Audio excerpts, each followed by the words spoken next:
Hey, how's it going? Today I want to talk about something that I actually have been wanting to talk about or cover for my little show here for, gosh, a long time now, several months. And it's an episode of the original Law and Order, and it's from season 8 and it's episode 5 called Nullification. So I tried to do this several times. There were many false starts over the previous months, and the reason why I wanted to cover it is because it so well captures some elements of American society that have been around. I mean, I want to say, just for the sake of expediency, since the Civil War, but I know it's been around longer than that, because just the way that a lot of black people do and have referred to themselves as being invisible parts of society, that is true in a lot of ways. But it completely leaves out the people that were here in the first place when colonialists from Europe first arrived, and that would be the Native American indigenous people. They get no respect, no one mentions them. But I think it'd be fair to say that all the way back then, before any American anything was established really, there was an element of prejudice and white superiority that have been here since the country's earliest days, you know. So I think it's good to keep that in mind, especially during current times. This episode of Law and Order came out in 1997. And at the time, I remember being, somewhat disturbed by it, because I don't know if this is getting across to enough people that aren't black themselves, or don't have black children, or a black family member, or love interest of some type. If you don't have this element in your life, it is really hard for people to see and accept, because for a lot of us, we don't believe anything until we experience it. And it's really sad, because you have like hundreds of years of people saying, hey, this is happening, and it's only been within the past like year and a half that like a lot more people that are not black people are like understanding, or coming to the realization, like, oh wow, like they were not just fooling around when they were saying all that stuff. And it's true, we weren't, they weren't. So the reason why I bring that up about being a minority basically in America, it's not even just about being black. You could be gay, or you could be indigenous, or you could be Asian. You just have to be not Caucasian, pretty much, to experience the racism. And if you don't experience it, but you're not white, you certainly see it.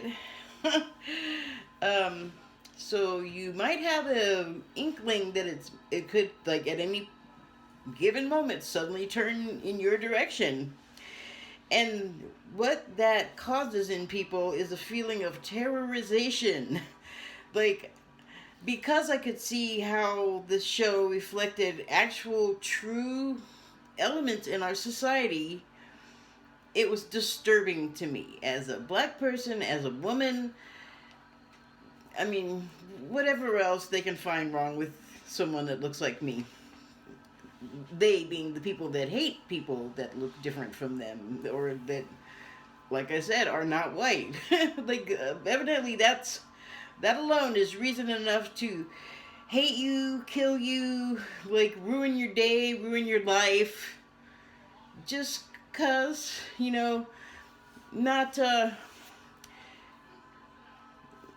not taking into consideration the type of people that would do this to other people, is that you have a part in this as well. Like, if you get in the way of making things fair and freer for minorities and marginalized people, you are also robbing yourself of these benefits that you, and by you I just mean a sort of nebulous glob of general people.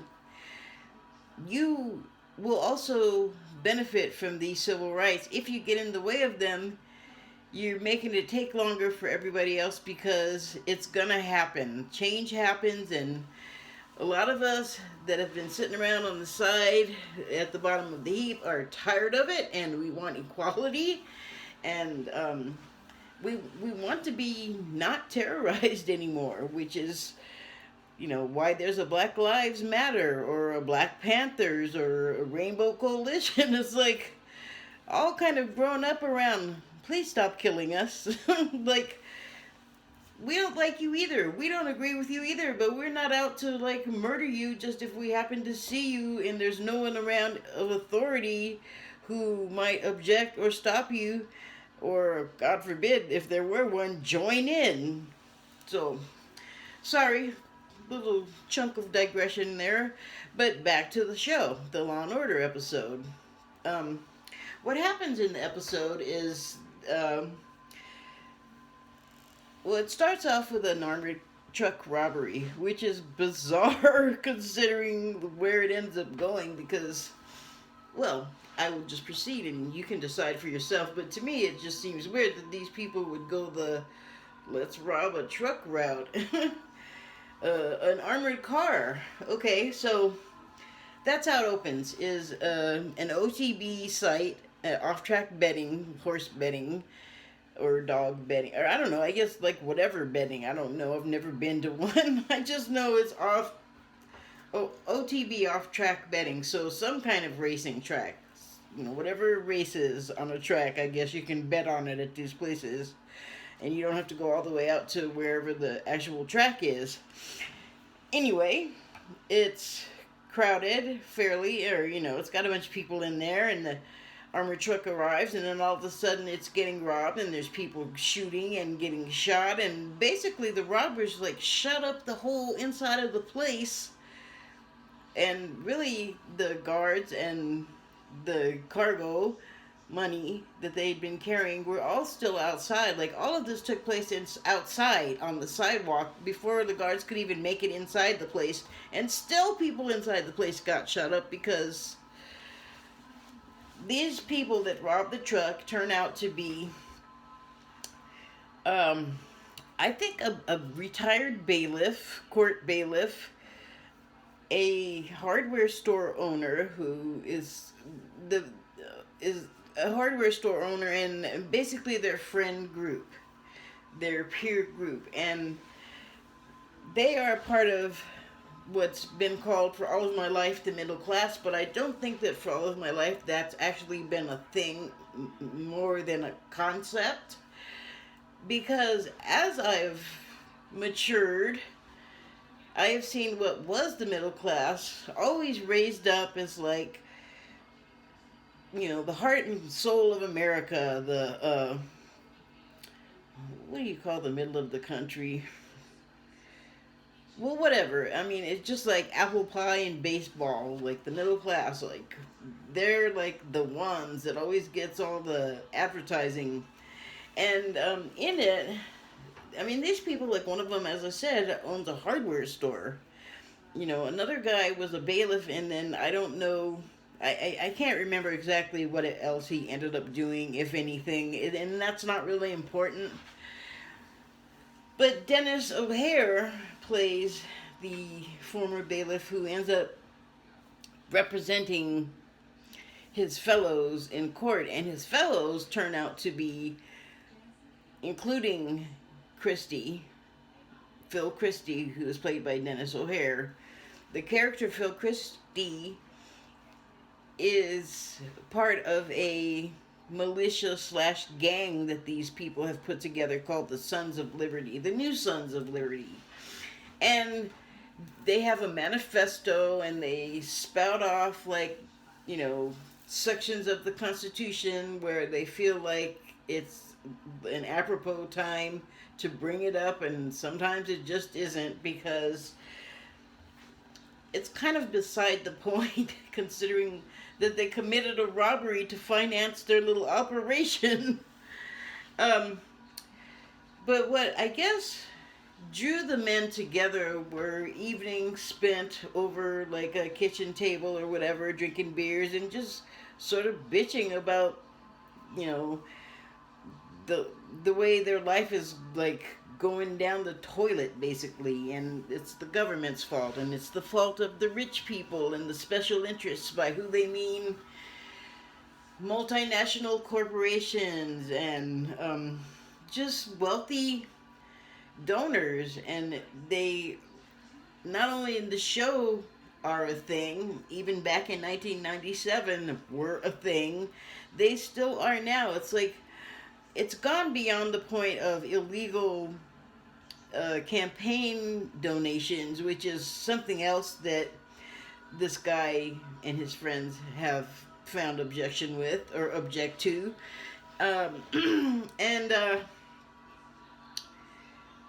so, you know, in reality though, the special interests and the wealthy donors have like infiltrated the government. You know, I mean, it wasn't enough to intercede with the natural progression of things and constantly be tweaking laws by making amendments, or like, you know, there's organizations like ALEC, ALEC, that's an acronym, you can look that up, and they get together with politicians and, you know, special interests, people or organizations or corporations that are now people, to decide, like, this is how we want the government money to be spent. They don't want to pay taxes, though.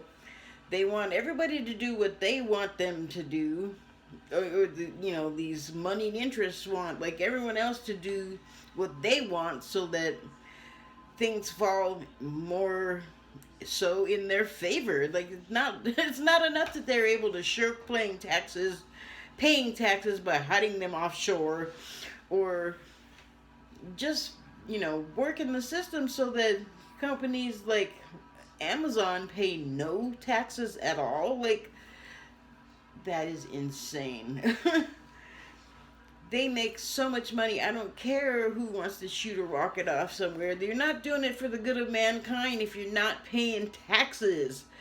Like, Amazon, oh, I don't even, I can't even. So anyway, yes, they have huge influence on the government, and even then, it wasn't as bad as it is now, but even then, you'd think that, you know, already it was so obviously an ATM for certain bad faith actor politicians that they have no problem looting from places like Social Security to pay for stuff that they want, when, you know, because they're wealthy, in all likelihood, you know, unless something totally terrible happens and their world falls apart and they're not wealthy anymore, and that does occasionally happen, but usually they're prepared, they're, you know, they make advanced preparations, they're always like a bunch of steps ahead of like your average person like myself,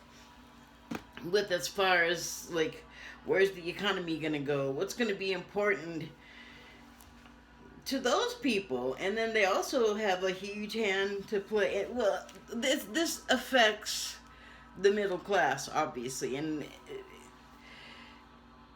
to my reckoning, it's been shrinking and becoming less and less of a thing with every like generation, because, you know, you can only squeeze blood from a stone so much, and that's, or only squeeze so much blood from a stone, if at all, and I'm referring to poor people about that. So, you know, you take away their Medicare and their Medicaid and like any kind of, I mean, let's face it, the safety system, the safety net support system in this country has been looted and riddled and ridiculed and made to seem like, you know, it's funny that the rich people pick on, like, the safety net programs so much. Like, it's, those people that are sick, like myself, and can't work, like myself, they have stuff wrong with them that make it, like, difficult to do almost everything, like myself, because of my health, or people that are just poor, and that cuts out a lot of your options. And where's the money going? Like, they don't want you to have it, so they gut Social Security, they gut social programs, and then where's the money then going? Like, what do they then want to do with it? And, I can only think that somehow it ends up back in their coffers. Like, it may take a roundabout route, but, that's like hiding the money, with the false companies in foreign countries that are there just to, like, be a money holder place name, and not a genuine business or entity or anything. It's just like to remove that money from the system, which should help everyone in it, and not just rich people that can come in and manipulate situations, and the government. Like, it's gotten so that it's just out of our hands. No matter what, unless you're one of the 1% or the 0.5% or whatever it is, the 3 people that own everything in the head of this country financially, those heads, and all of a sudden they're so resentful. Like, they have so much, and boy, they hate someone like me that has the nerve to be too sick to fully, like, care for themselves without help. It's amazing. But there was a recent incident where people on Reddit sort of, like, did what Wall Street does to people all the time, and short sold on a stock that they liked, and made it so that they made a bunch of money, and it totally screwed up the money of a bunch of Wall Street people. And there was a certain justice in that, a certain satisfaction for a minute, except for a minute when you realize they're basically doing the same thing. Now they're doing it back and forth to each other, and only certain people can participate in that. I personally, even if I had money, I would not make that kind of investment. I don't care if I make billions of dollars, because, like, people without money that have begun investing, like these people with the GameStop deal, they don't have a huge pad of generational wealth if all of a sudden the stock goes cuckoo like they did to the rich people in the GameStop. So I guess those people are going to go back and forth and hurt each other. That's going to trickle down and hurt everybody else that really had nothing to do with it, had no participation, and maybe no knowledge of it. Even after all the news coverage, people still may not be aware of this. But they'll feel the repercussions, the ramifications of it, because that's what always happens. All of the problems get dumped on the people with the least control over any of the situations. Like, the white supremacists hate the black people. The black people did not enslave themselves just for future reference. Like, they were forced to be there. They were forced to live the way they lived. They were forced to basically live almost like base animals, in almost all cases. So they didn't have the power to take stuff away from white people. All they could do was want their freedom and not to be killed. Not unlike Black Lives Matter, still talking about please don't kill us.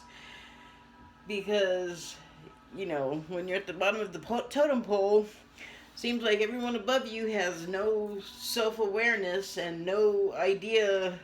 They just don't allow the idea that they have a contribution to whatever their situation is. If it works out great, they don't ask any questions. If it works out bad, they don't ask any questions. They just blame somebody else, like the black people that have no power, or the illegal Latino people that come here and work their tails off and have fake IDs and fake Social Security cards, and so they're working, getting paid little money, being treated probably bad, like the lower class generally is. If there's a a power leverage situation, and they're not going to have the leverage.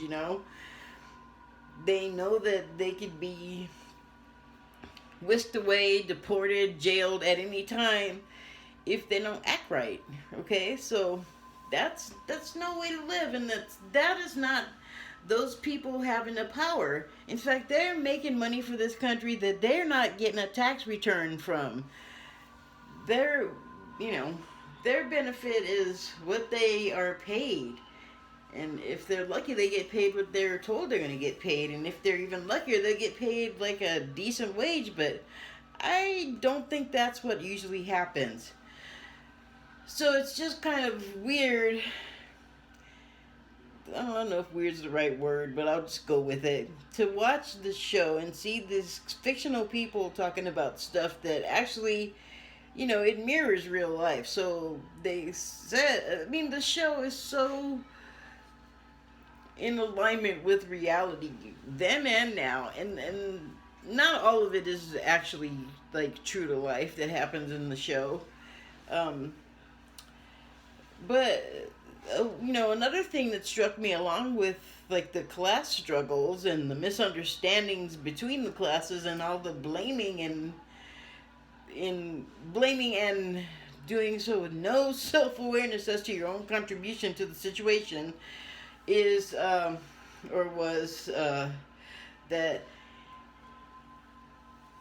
I guess the reason why I kept having to wait was to like do this episode on this episode of Law and Order. Was because I think in reality things had to happen before it was the right time for me to go forward with what I have to say. And so one thing that both in the show that these sort of ultra-conservative Second Amendment enthusiasts, I didn't see any black people among them, so white people, possibly they have some supremacy issues with the blaming the minorities for their problems, and even blaming the super rich people for their problems, because hey, if we'd been paying closer attention, we wouldn't be in this position in the show and in reality, with the rich people all of a sudden running everything and deciding that even though they probably never had to live the way that I have had to, or many other poorer people, they are deciding that, one said, well, we had enough before, and it's like, where did you get that idea? It's like, the guy was upset that, we want checks, and we were promised checks, so relief checks, and so now we want them. And it's not just because COVID, it's like we always needed this, and that's why I thought it was so unbelievable that this guy, I'm sure he's a part of generational wealth,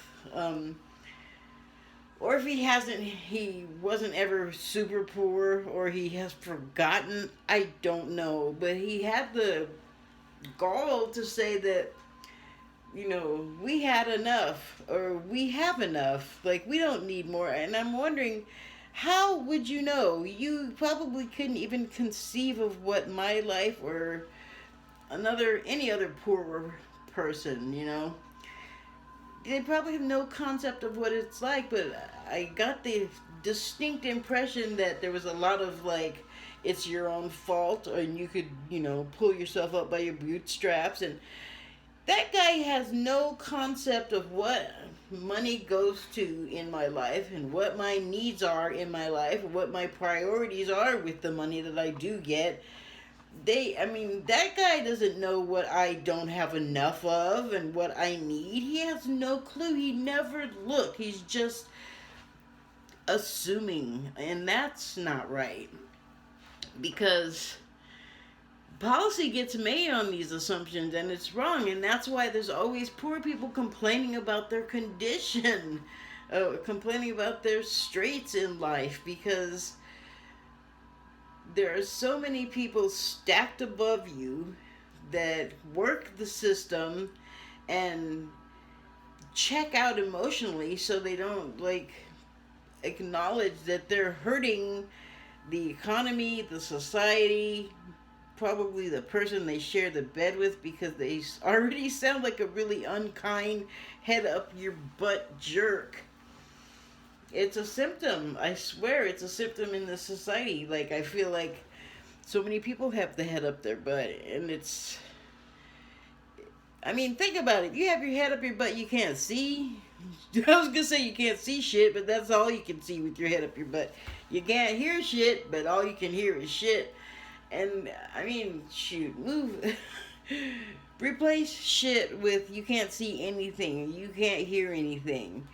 But what you've got is eyes and ears crammed full of shit, so that is the quality of what you are hearing and seeing with your head up your butt. And you're not... I'm gonna say the reason why I stuck on that is because what could be more personal? What could be more self-absorbed than having your head up your butt? Like, it's the excuse to not pay attention to anything but your own shit. Not to pay attention to your own anything. Your own shit. Which you'll find up your butt if your head's there. You see where I'm going with that? So, there's a trial where these people go to court, and because so many of the witnesses that the new Sons of Liberty want to call can't stop jumping up every time they hear somebody else when it's not their time to speak, mainly is the problem. Or when they're on the stand, you know, and they're oh god, what do they call it when the lawyer's up there on direct? When the lawyer's on direct, you know, sort of interviewing you or interviewing one of them, rather than answering a self-incriminating question, they start spouting some constitutional amendment, you know, passage. And it wouldn't have anything to do with why they were there. It's like, you're there for robbing the truck, so you gotta stop spouting off about your constitutional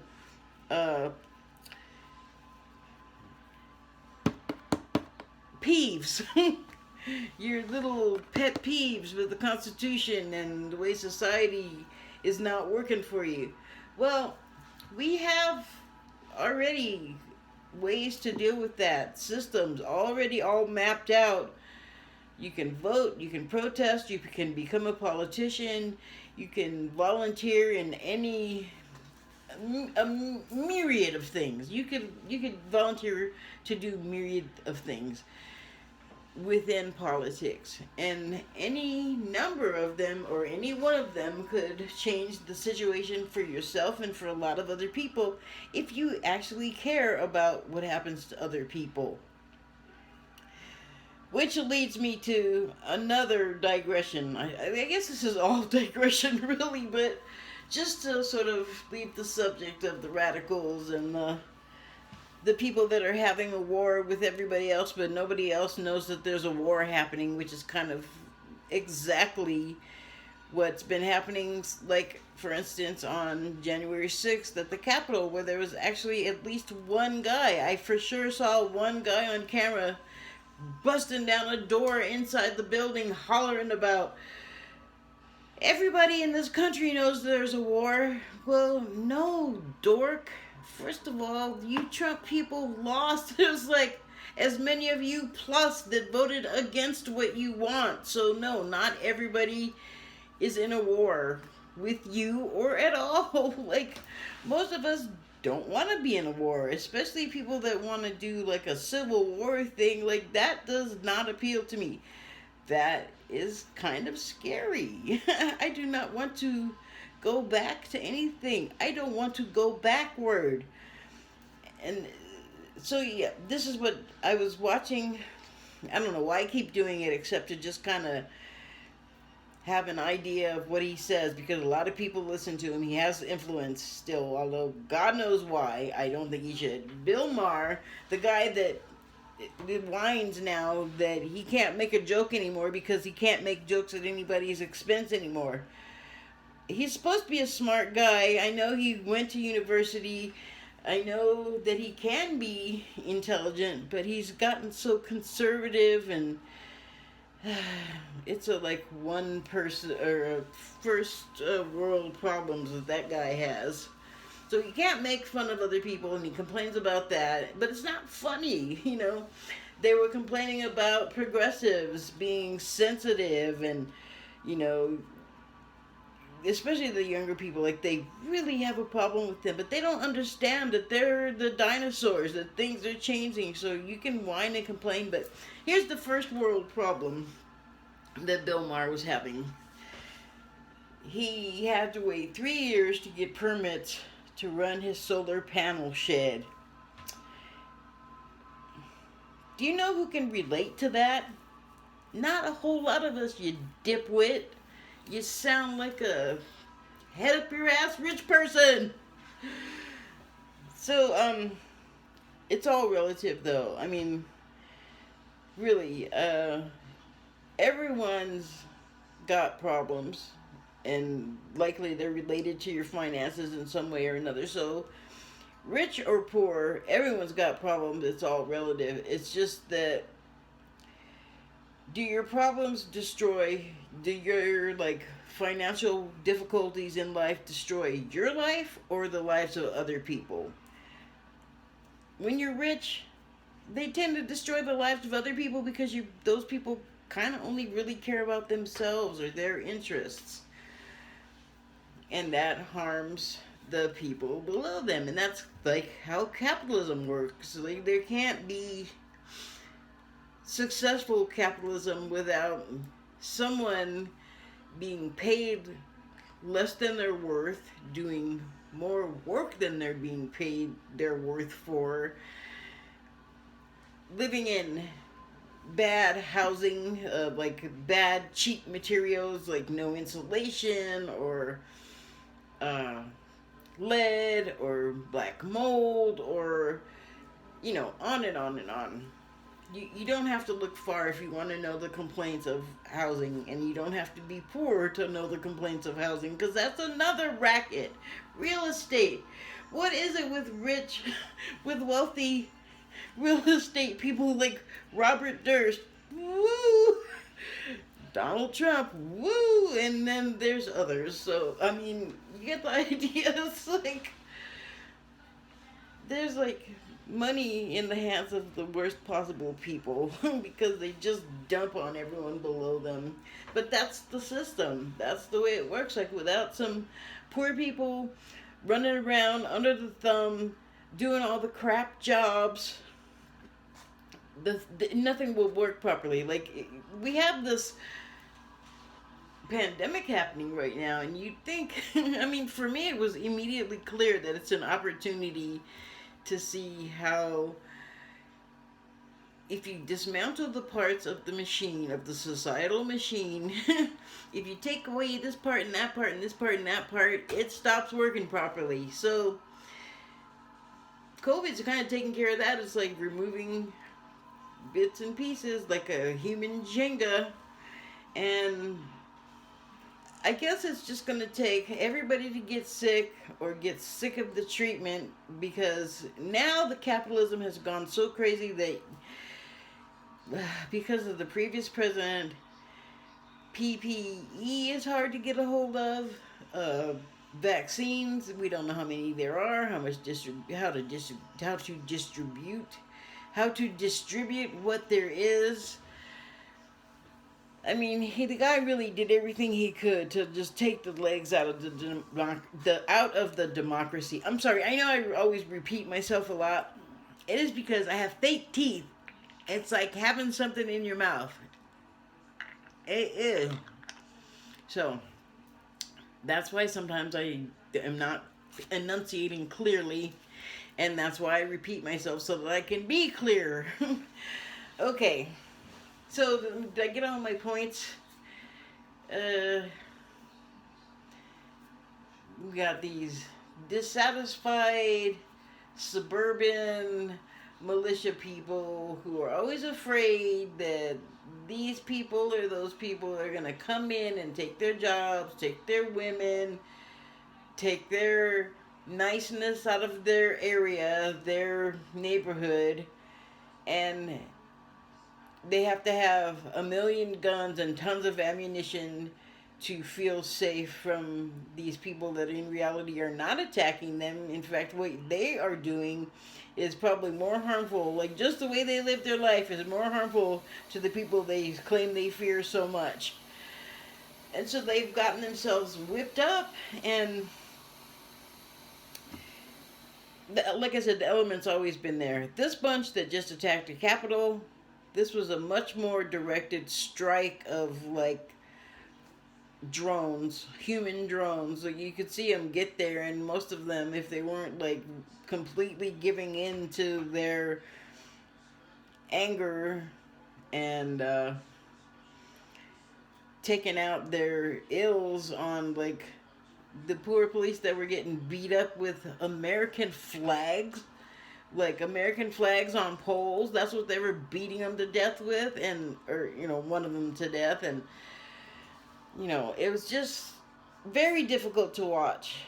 But part of the difficulty was seeing those people go in there and do all of the stuff that they blame Black Lives Matter and Antifa and, like, all these other people for, when then, and probably as always, it was a lot of them causing the problems. I mean, let's face it, when the FBI first started, one of J. Edgar Hoover's big things to do, that I'm sure they still do because it's worked out so well for them in many cases, is to infiltrate an organization and sort of screw it up from within. Like, be the bust when you're out trying to do a covert op or just trying to get out to a protest. You have some person among you that, like, calls the cops and lies to them about what the proceedings are actually that are taking place at the whatever the venue is, say, for a protest. I mean, they've done that. So, I mean, it's just right there for everyone to see. And this time it wasn't even the FBI, like, probably having to do much to infiltrate them. Like, a lot of on-duty police and active service members and active police were among the crowd, like, wreaking havoc. Not like, there was so few on the side of, like, order, actual law and order of saving the place and protecting the politicians, that these nuts were in there talking about they wanted to kill them. But then when they didn't find them immediately, some of them were kind of, like, wandering around confused, like, well, now what do I do? And, I mean, does that not look like somebody that sort of got caught up in something, and then suddenly reason decided to rear its beautiful head and remind them, like, what you're doing is nuts, crazy person? So those people are all going to get off, or, some of them went to jail, but it's just interesting that I didn't see any black faces except for police or agents, or Secret Service agents, among that crowd that stormed the Capitol. They were doing stuff like somebody was in there, or several somebodies were in the Capitol smearing poop. They've called black people every kind of monkey or ape forever. And who is it in there smearing poo? A bunch of white people. Like, it's just, I don't know. I guess it's hard to watch if you take anything seriously, but I guess I can't. I can't just take it seriously. I have to find a way to laugh, because it's just so absurd. And also, this is the movie I guess I wanted to see, and I'm not the only one, so I just better figure out a way to endure it or enjoy it until it's over. So, that got kind of rambly. I hope that my point is there, and it is that some people get all worked up about stuff that's not really happening and create this reality, and at least in the show, it was forced to come up against reality, the Sons of Liberty reality, the new Sons of Liberty reality against actual reality, and they couldn't just do anything they wanted in court, and they couldn't say anything they wanted, even though they just felt like they were so right, but they weren't, though. It was not in context of what was part of the proceedings, and so you can't just go in and do whatever you want whenever you want. We got rules. Like, either you want the rules or you want anarchy, and you say you hate Antifa and anarchists, so are you lying or are you telling the truth? And also with those people in the show, it's barely different. They both want to live in this world where the things gotta benefit them. The chips gotta fall, so that it profits them in some way. But you can't always count on that. So we're in the middle of the end of what happened with us at the Capitol, but there's still stuff brewing. There's still people stirring the pot. There's still instigators. What happens next remains to be seen. So that's pretty much all I wanted to say about it. But it wasn't until the Capitol thing blew up and we got the key people in the government that they're apparently just to set off bombs. So they're not going to be helpful in any way. They're not going to make anything better while they're there. They've just become the swamp themselves. Which I also think is ironic. Like, if you're against the Democrats and the government and the swamp, then why'd you go join it? Because you're not helping. You're just up there stirring the pot, making more trouble, instigating, which we don't need right now, in my opinion. Okay, that's it. Just wanted to say there's an episode of Law and Order about there. Season 8, Episode 5. Sundance Channel plays a marathon of them every Thursday and Friday. If you'd like to see that show, I would sure like to know what people think.